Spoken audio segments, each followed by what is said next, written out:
Ce message est pour le président du Vatican, Monsieur François le Pape. Savez-vous que ces 4 dernières années, la RDC a enregistré un taux élevé de familles au Kasaï, la région d'où Monsieur Tshilombo, le président nommé de la RDC, est originaire. Jusqu'à présent, aucune prise en charge de l'État n'a été adressée aux familles touchées, ne serait-ce que 100 000 $. En RDC, nous avons enregistré encore des milliers de morts, du massacre et des viols à l'est du pays, au profit de la balkanisation et pour l'intérêt des Occidentaux et du Vatican. Les familles congolaises sont déportées et jusqu'à aujourd'hui, aucune prise en charge de l'État n'a été adressée aux survivants et aux familles des victimes. Ils vivent en RDC dans des camps de réfugiés dans leur propre pays et même pas 100 000 $ n'a été dressé pour leur cause.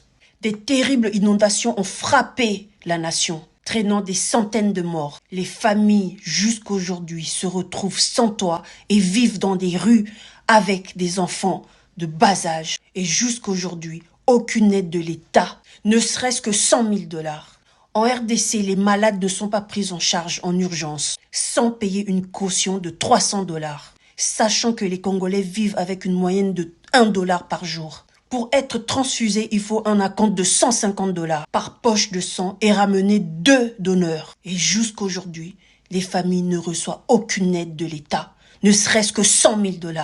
Dans un pays où le taux d'incidence de la pauvreté est de 80% et le taux de chômage à 84%. Mais pour votre arrivée, Monsieur François le Pape, un podium de 1480 mètres carrés avec ascenseur et toilettes de luxe sera construit pour un coût d'environ 15 millions de $, sachant que 60% des Congolais n'utilisent même pas des toilettes turques pour leurs besoins physiologiques. Les travaux sur votre chemin, aéroport, hôtel, a entraîné des démolitions des commerces et des expropriations de terres pour pouvoir décorer l'environnement à votre goût, à votre hauteur. Le prix de tous ces travaux pour vous accueillir sont estimés à plus de 70 millions de $. Sans compter les cadeaux que vous allez recevoir, l'or, diamants et j'en passe. Comme d'habitude. Mes questions sont, pensez-vous que votre venue en RDC aide le peuple congolais? Pensez-vous que l'État congolais doit prioriser les dépenses de plus de 70 millions de $ pour votre séjour de 4 jours que la vie des Congolais? Aurez-vous fait la même chose au Vatican pour accueillir Fumu Kimbangu? Pensez-vous que vous êtes plus important que les enfants qui souffrent